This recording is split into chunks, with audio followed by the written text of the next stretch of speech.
মানে হাই দেখতে লাগে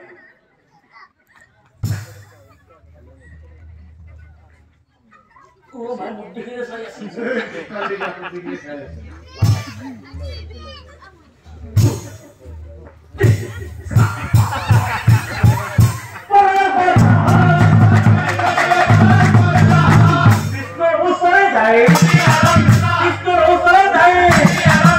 विष्णु बोल है इंद्र तुम्हें और सुंदर को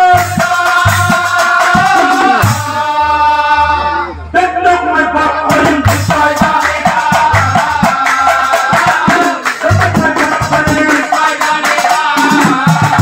और तक पोटी बोले विष्णु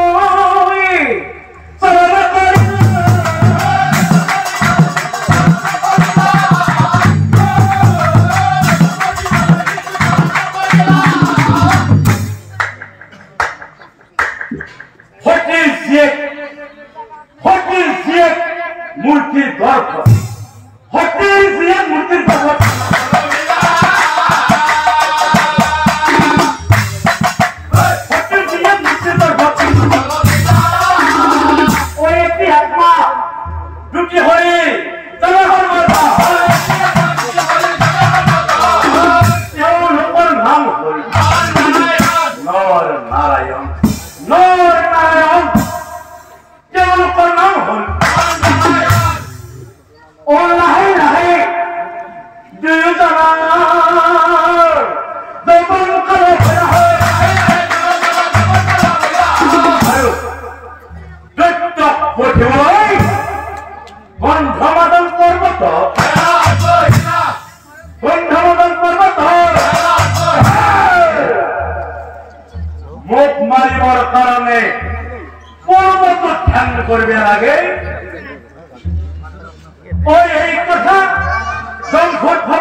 নারায়ণে হেমন্ত মহিলা সত্যর হঙ্গে ধরে যুদ্ধ সত্যর হঙ্গে ধরে যুদ্ধ আর এই ধরে এবার নারায়ণে সহস্র বছর যুদ্ধ করি করি ব্রহ্মপুট ক্ষত্রজ্ঞর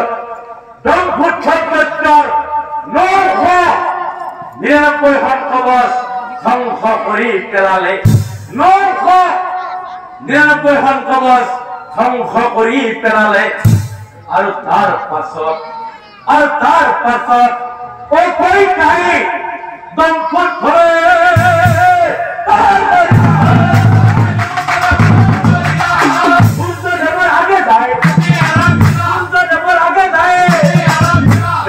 কথা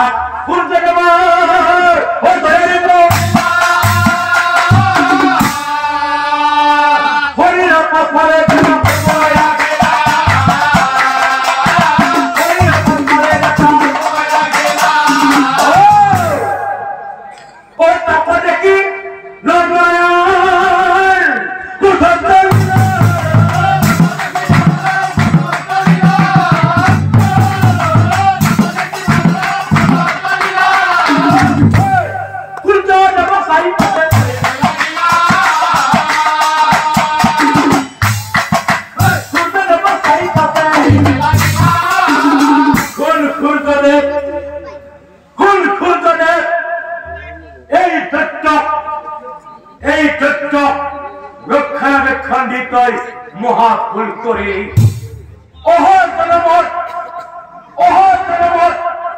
এই তথ্যই মনুষ্য পুৰো জান নয় শক্তিবান হয়েও মহাদুখ পুঞ্জিব আৰ ক্ষুদ্ৰত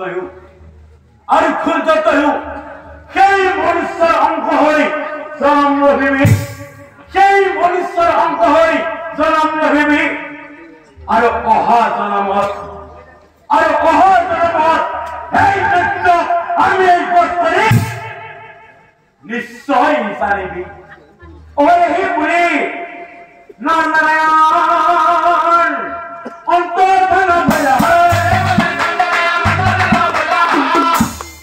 আৰু ধাপৰ যুগত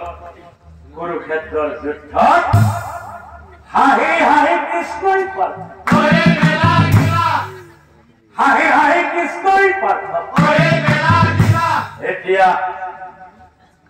এতিয়া বুজি পালা নহয় কথা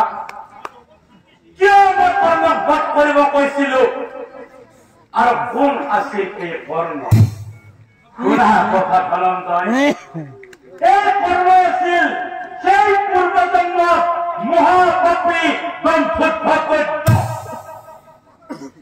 আৰু তুমি আছিলা নৰ আৰু মই আছিলো নাৰায়ণ শুনা কথা ধনঞ্জয় মৃত্যুৰ আগমুহূৰ্তত অভিমন্যুৱে যেতিয়া সেই গাঁতটোত থকা পানীখিনি খাবলৈ বিচাৰিছিল তেতিয়া দুৰ্যোধনে বেয়া পাব বুলি সেই গাঁতটোত থকা পানীখিনি কিন্তু কৰ্ণই অভিমন্যুক খাবলৈ দিয়া নাছিল ফলত তোমাৰ পুত্ৰ অভিমন্যুৱে পানীৰ পিয়াহত আতুৰ হৈ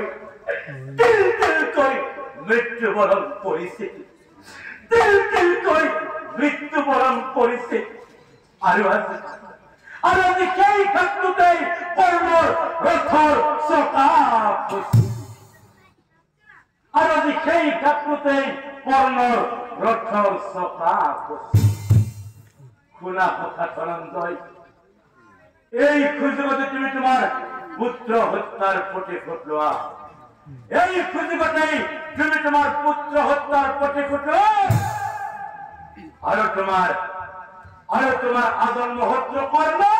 জীৱনৰ ভক্তি নুমুৱাই দিয়া ঐ কৃষ্ণৰ কথা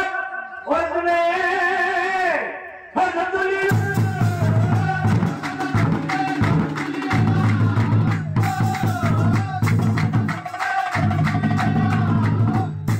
মহাপাপী কৰ্ণ